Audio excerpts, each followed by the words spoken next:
Hello there, welcome back, and we'll go into part 3 of The Misfits, which is where the drama really does start to build. Dolly and Desmond were snoozing after their good food, wine and Sunday papers, but Desmond opened a quizzical eye as Bob and Pip raced through. Such terriers, he thought affectionately, such great dogs, and then settled back down, enjoying a brief respite from the round of daily tasks that kept Sunflower Farm running so efficiently. Maisie and Daisy were idly chewing the cud, flicking away the bothersome flies with swishing tails. They spotted the terriers from a distance. "Here come the boys," said Maisie, with an air of well-worn experience. "I wonder what they've come to tell us this time." Daisy followed her mother's gaze.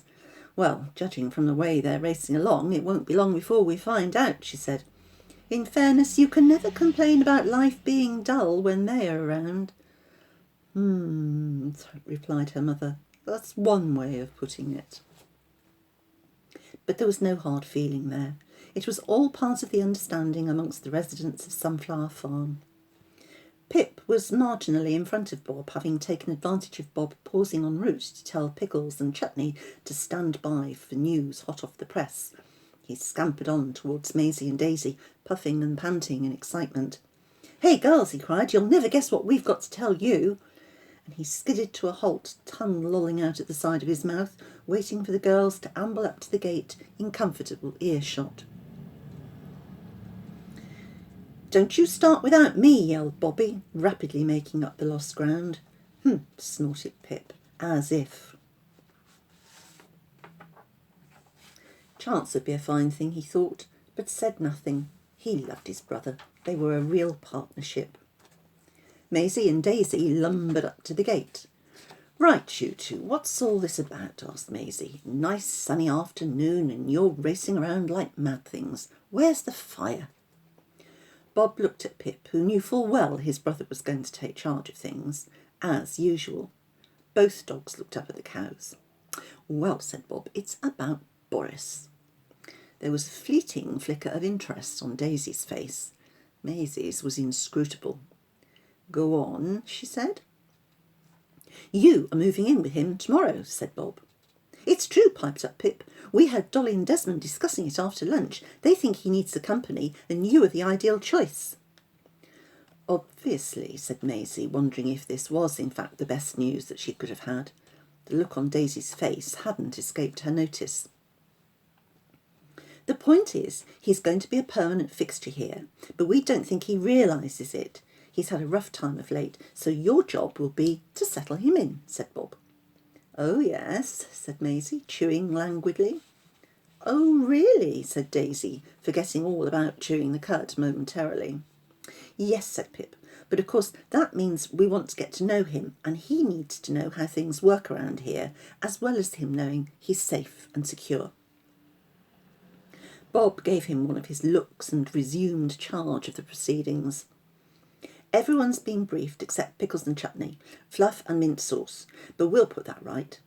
Sid's on board, and he and the girls will actually be nearest to you, probably easiest to feed info back through them."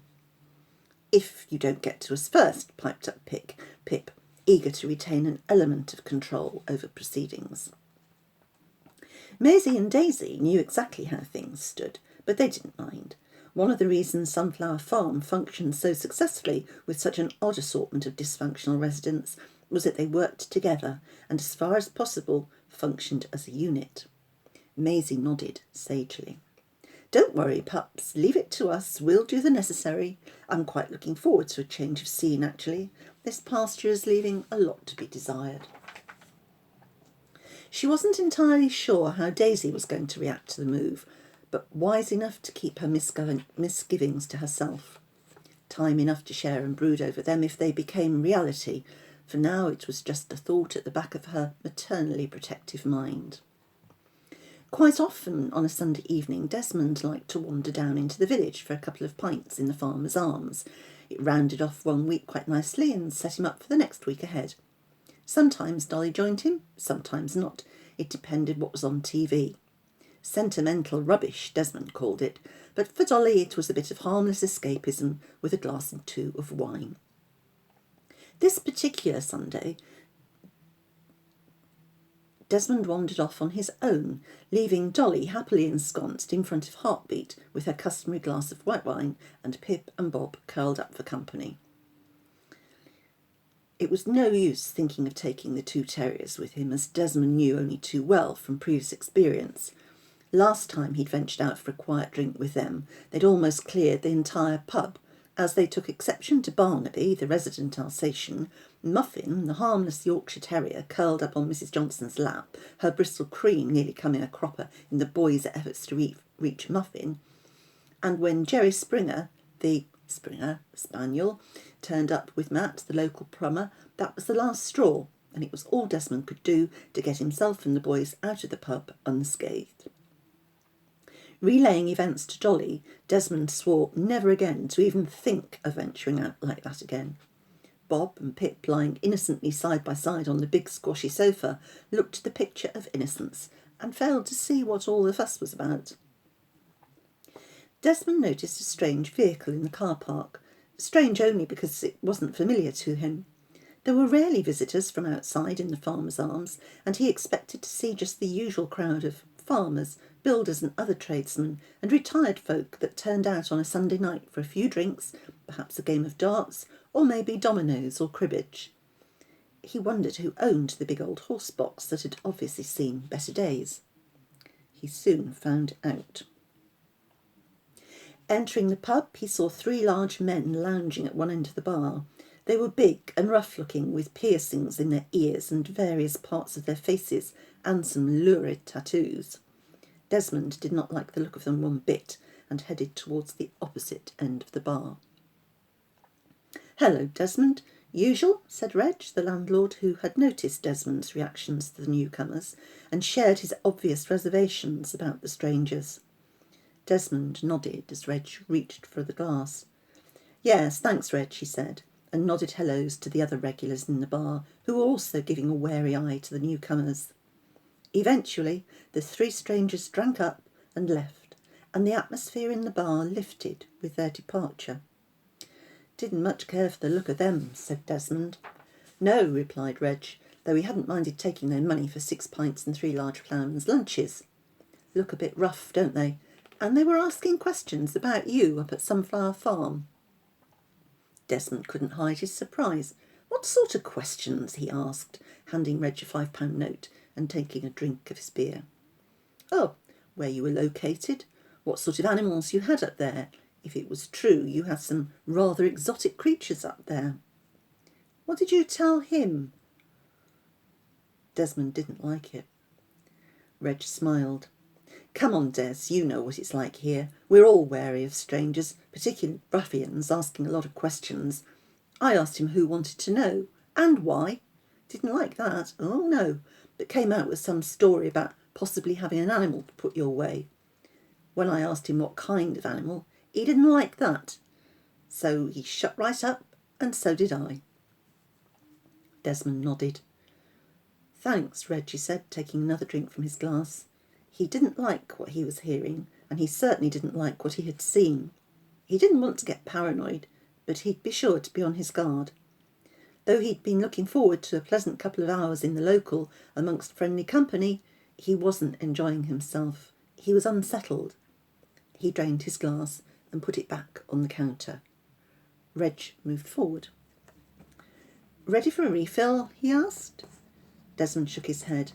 "Not tonight, thanks, Reg. I think I'll get back." Reg understood. "Yes, Des," he replied. "I don't blame you. See you in the week, maybe." Back at the farm, Desmond did his rounds as usual, ensuring everyone was tucked up safely for the night and that everything was secure.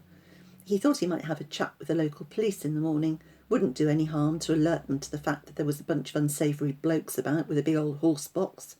No, it wouldn't hurt at all, and it would make him feel a lot easier. A couple of days later he was wondering if he'd overreacted. Nothing untoward had happened. Life moseyed on in much the same way as ever. Daisy and Maisie moved in with Boris, and the three seemed to settle in very quickly together. Maisie quickly realised that Boris was not going to pose any threat to her beloved Daisy, and Boris found that he quite enjoyed a bit of company. Sid was pleased to report back that all was well, and that indeed Boris was going to fit right into the happy community that was Sunflower Farm. Google and Gussie, the geese, rescued from certain demise one Christmas, had waddled around to check out the new arrival and reported back that all was well, totally unnecessarily in Sid's opinion, but then that was geese for you. And then it happened, just when Desmond was least expecting it, having felt rather foolish for reporting his misgivings to the police. So, what is it that's happening? Well, find out in the next episode. And don't forget, you can find me on YouTube, Rosie Teal Storyteller. You can find me on Facebook, Rosanna Teal. And my email address is Rosie, R-O-S-Y, Teal, T-E-A-L-E, @gmail.com. Catch you next time. Bye for now.